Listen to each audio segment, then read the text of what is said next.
আজ আমি বানিয়ে দেখাবো আপনাদের, খুব সহজে তাড়াতাড়ি হয়ে যাবে পনির পটলের দোরমা। প্রথমে পটলগুলোকে আমি ঘষে নিয়েছিলাম। পটলগুলোকে একটা একটা করে ঘষে নিয়ে আমি পটলের দানাগুলোকে বার করে নিচ্ছি। আস্তে আস্তে বার করতে হবে যাতে পটলগুলো ফেটে না যায়। এই রকম করে সবকটা পটলের দানা আমি বার করে নিয়েছি। এই পটলের দানাগুলোকে আমি আবার কাজে লাগাবো, ওর জন্য আমি সব বার করে নিয়েছি। তারপরে আমি একটা মিক্সিং জারের মধ্যে এই পটলের দানাগুলোকে আমি দিয়ে দিলাম, আর দিয়ে দিলাম দুটো কাঁচা লঙ্কা, আর এর মধ্যে 1 ইঞ্চি আদার টুকরো দিতে পারেন, কিন্তু আমার আদাটা বাটা আছে বলে আমি এখন এই মুহূর্তে দিলাম না। এর মধ্যে 1 ইঞ্চি আদার টুকরো দিতে পারেন। তারপর পনিরগুলোকে আমি হাত দিয়ে স্ম্যাশ করে নিয়েছি। তারপরে একটা কড়াইয়ের মধ্যে অল্প পরিমাণে সর্ষের তেল দিয়ে তার মধ্যে আমি অল্প কালো জিরে দিয়ে আর পেস্টটা দিয়ে দিয়েছিলাম।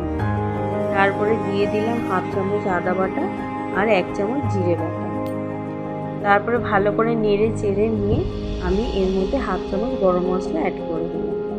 তারপরে কিছুটা নেড়ে আবার পনিরটাকে অ্যাড করে দিলাম। ভালো করে পনিরটাকে আমি নাড়তে থাকবো যতক্ষণ না মিশে যাচ্ছে। তার মধ্যে অল্প পরিমাণে স্বাদ অনুসারে লবণ আর স্বাদ অনুসারে চিনি আমি এর মধ্যে অ্যাড করে দিই। তারপর আমি পটলগুলোকে একটা একটা করে ভালো করে ভেজে নেব। পটলগুলো ভাজা হয়ে গেলে আমি একটা পেস্ট তৈরি করব, কাজু বাদামের পেস্ট। কাজু বাদামটাকে ভালো করে আমি বেটে নিয়েছি, আর একটা দইকে আমি ফেটে নিয়েছি। তারপরে পটলগুলোকে আমি আস্তে আস্তে পটলের ভিতরে পুরটাকে আমি ঢুকিয়ে দিচ্ছি। ভালো করে আঙুল দিয়ে ঠেসে ঠেসে ঢোকাতে হবে, যাতে ঝোলে দেওয়ার সময় পটলের ভিতরের পুরগুলো বেরিয়ে না যায়। একটা কড়াইতে আমি অল্প পরিমাণে সর্ষের তেল নিয়ে তার মধ্যে দিয়ে দিলাম গোটা গরম মশলার ফোড়ন আর সাদা জিরে ফোড়ন। তারপরে দিয়ে দিলাম কাজু বাদামের পেস্টটা। কিছুক্ষণ নেড়ে চেড়ে নিয়ে আমি অল্প পরিমাণে একটু গরম জল দিয়েছি। তারপরে দিয়ে দিলাম আমি এর মধ্যে স্বাদ অনুসারে লবণ আর স্বাদ অনুসারে চিনি। তারপরে দিয়ে দিলাম দইয়ের পেস্টটা। তারপরে কাজু বাদামের পেস্টটাও আমি এর মধ্যে অ্যাড করে দিলাম।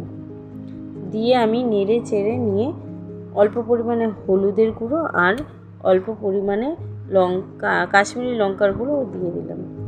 দিয়ে তারপরে একটু গরম জল অ্যাড করে ঝোলটা যখন ফুটে উঠবে তখন আমি পটলগুলো দিয়ে নেড়ে নিয়ে চাপা দিয়ে দিলাম। কিছুক্ষণ চাপা দেওয়ার পর পটলগুলো যখন সিদ্ধ হয়ে গেছে, তারপরে আমি ঢাকা সরিয়ে নিয়ে আমি এর মধ্যে অ্যাড করলাম 1/2 চামচ গাওয়া ঘি আর 1/2 চামচের একটু কম গরম মশলা অ্যাড করে নিয়ে আমি এটা কী করলাম, চাপা দিয়ে কিছুক্ষণ স্ট্যান্ডিং টাইমে রেখে দিলাম। রেখে দেওয়ার পর আমার তৈরি হয়ে গেল পনির পটলের দোরমা। খুব সহজে খুব তাড়াতাড়ি করা যায়, বেশি টাইম লাগে না, এটা করতে বেশি সময়ও লাগে না। আপনি ভালো লাগলে লাইক, শেয়ার, সাবস্ক্রাইব করবেন। Thank you.